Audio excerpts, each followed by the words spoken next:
tunjukin clue-nya ya. Nah, kalian bisa tebak gak kira-kira aku ada di mana? Betul, aku sekarang ada di depan Rektorat Universitas Negeri Surabaya, kampus tercinta. Oh ya, lanjut.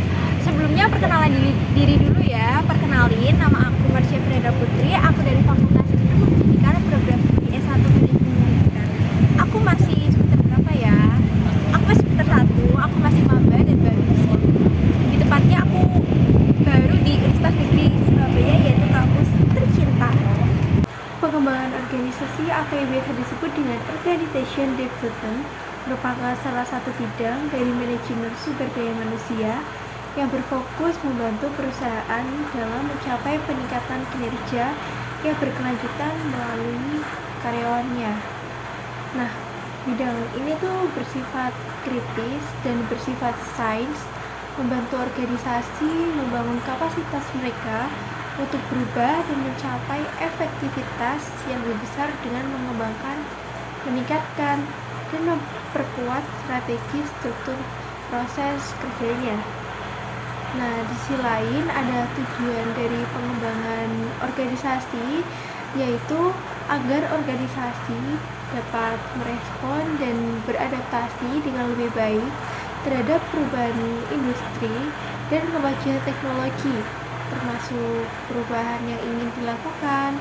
Pengembangan organisasi juga menjadi alat penting dalam mengelola dan merencanakan pertumbuhan perusahaannya.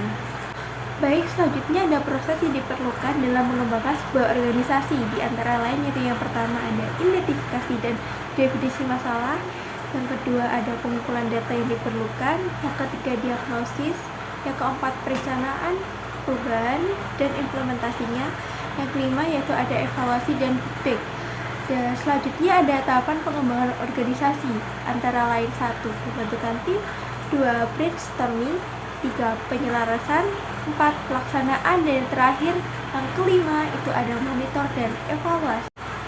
Dalam kegiatan pengembangan organisasi terdapat berbagai macam metode yang pada dasarnya dikelompokkan dalam 2 macam, yaitu yang pertama ada metode pengembangan perilaku dan yang kedua ada metode pengembangan keterampilan dan sikap. Oke, kita lanjut ke metode yang pertama, yaitu ada metode pengembangan perilaku. Nah, pada metode pengembangan perilaku atau behavioral development method merupakan metode yang berusaha menyelidiki secara mendalam tentang apa sih proses perilaku kelompok dan individu. Hal itu juga dapat dilakukan dengan mempergunakan berbagai cara. Dengan kata lain, metode pengembangan perilaku dapat dibedakan menjadi beberapa macam. Nah, pada itu tuh disebutkan ada 4 macam, yaitu ada jaringan manajerial, ada latihan kepekaan, ada pembentukan tim, dan yang terakhir ada umpan balik survei. Jadi kita lanjut yang ke metode kedua, ada metode pengembangan keterampilan dan sikap. Metode ini merupakan suatu proses latihan yang dilaksanakan secara terus-menerus dengan tujuannya tuh untuk meningkatkan pengetahuan, keterampilan, dan sikap para anggota organisasi. Oleh karena itu, yang dimaksud dengan latihan atau biasanya kita sebut training adalah suatu proses pengembangan cakapan, pengetahuan, keterampilan, keahlian, dan sikap tingkah laku dari para anggota organisasi.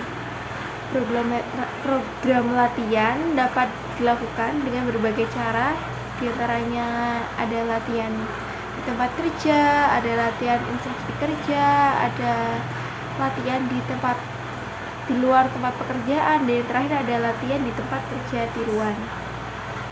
Dapat disimpulkan bahwa pengembangan organisasi adalah proses perubahan terencana yang berkelanjutan dengan tujuan meningkatkan kinerja karyawan dan perusahaan. Tujuan dari pengembangan organisasi adalah agar organisasi dapat merespon dan beradaptasi dengan lebih baik terhadap perubahan industri dan kemajuan teknologi. Pengembangan organisasi ini dapat dilakukan melalui program-program studi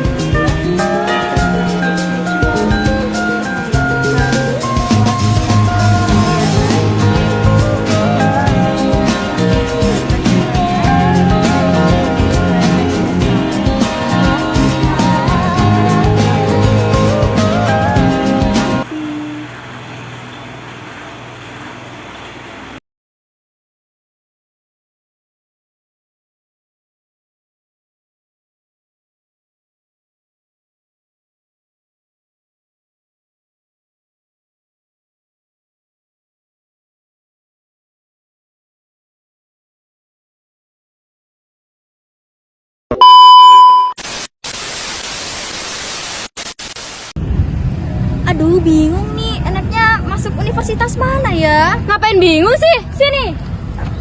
Tuh, masuk UNESA. Universitas Negeri Surabaya.